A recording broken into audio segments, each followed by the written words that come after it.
Tonight I'm making a moose stew, and we heard from Rex and from another fisherman that moose has to be done long and slow.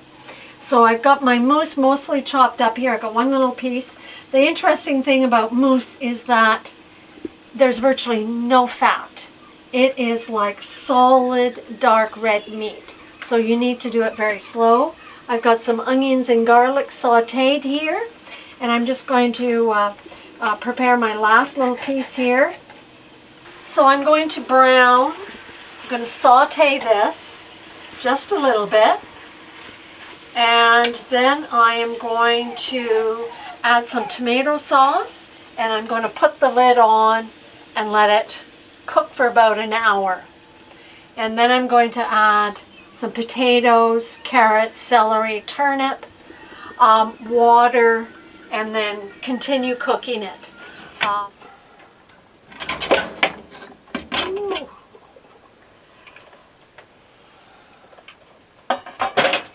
So I've had this moose in the pressure cooker on low at its #1 setting for about an hour with the onions, garlic, some tomato sauce, and so it's looking fantastic.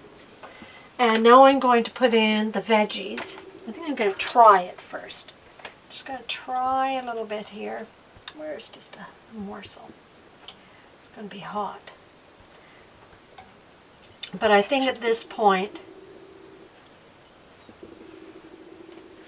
it should be pretty much cooked. So now it's just going to be adding the vegetables, and it'll just take the length of time for the vegetables to cook. Tender. Perfect. I can bite right through it. Mmm. It's fantastic. I'm going to put that in there. Mix this up. I'm going to add a little salt and pepper, a little water,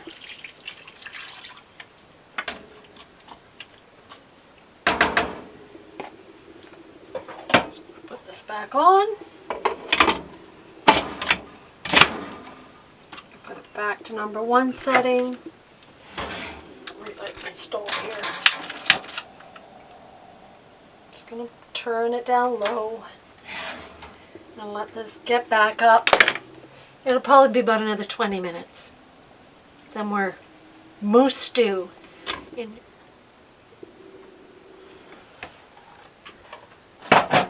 And here is our moose stew. With our vegetables all cooked. So I'm just going to serve it up here.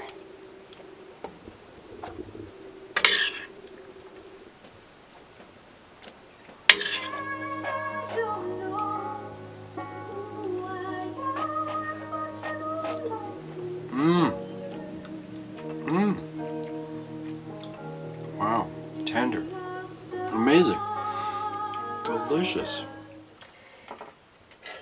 Just continuing our experiment with Newfoundland food, we have here a bowl of cod's tongues. Now this is supposed to be a real delicacy. So this is the top of the tongue. It has this little pad, almost like a scallop, underneath of it. There's a large one. This is quite a large one. And you can see this kind of scallop. So Rex, who gave us these, said the way to do it is to just drop them into some flour with salt and pepper. And I put in a little basil just because basil's always good. And so I'm going to, and I've got some oil heated here. So I'm going to take these and put them in the oil. Let them brown a bit.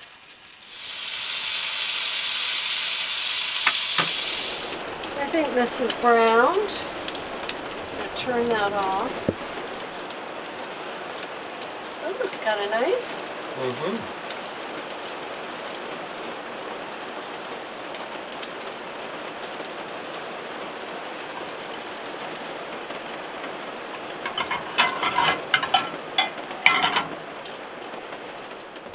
So here we go. This is the test.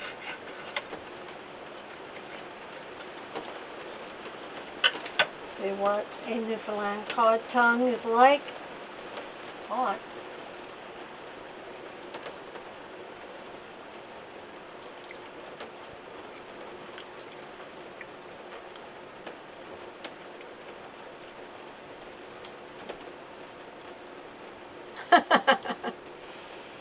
Tastes like cod. Mm-hmm. Texture is different. Your turn.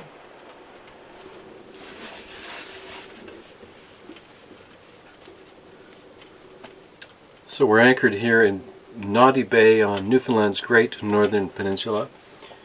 We spent the afternoon walking in lots of meadows. It's just about 4 kilometers down the road from here.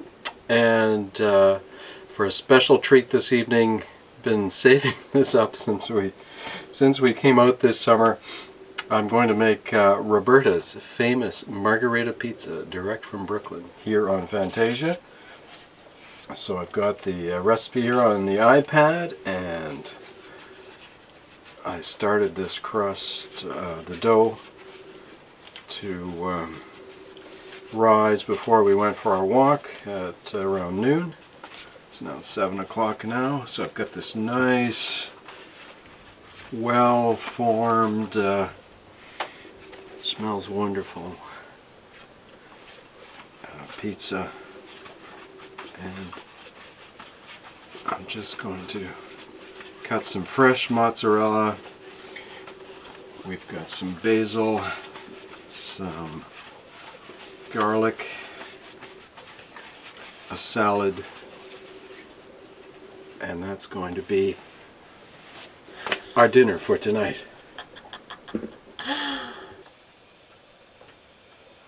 So let's just see how this pizza is coming along. Oh yeah. Oh, look at that. It's looking pretty good. So that's Roberta's famous margarita pizza from Brooklyn, here in Naughty Bay, Newfoundland, aboard Fantasia.